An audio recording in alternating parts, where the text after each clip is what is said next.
Entrance మనకి entrance ఇట్లా ఉంటుంది మామ. వెళ్తున్నాం ఇప్పుడు. ఇదిగో ఆ స్తంభం దాటామంటే, అక్కడ కనబడుతున్న స్తంభం దాటామంటే మనం బీచ్లోకి వెళ్తాం. చూడండి.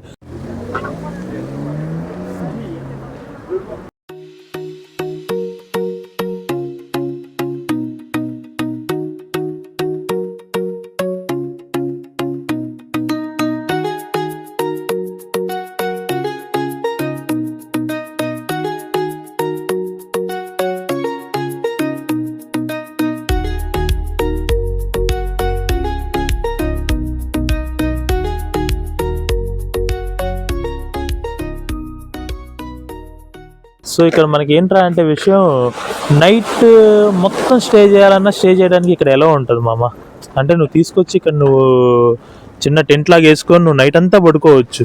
సో ఏ రిస్ట్రిక్షన్ ఉండదు, అర్థమైందా? అంత ఫ్రీడమ్ ఉండిద్ది. అంటే ఇక్కడ ఏంటంటే మామ, జనాలు లైక్ అంటే వాళ్ళ రూల్స్ ఏంటో వాళ్ళకి తెలుసు, వాళ్ళ అద్దుల్లో వాళ్ళు ఉంటారు. ఏంటంటే ఏది దాటి, ఇగో మనలాగా కోతినా కొడుకుల్లాగా అది దాటిపోటీ వెళ్ళటాలు అలాంటివి ఏమి ఉండవు. సో అందుకని ఏంటంటే ఇక్కడ గవర్నమెంట్ కూడా జనాన్ని వదిలిద్ది.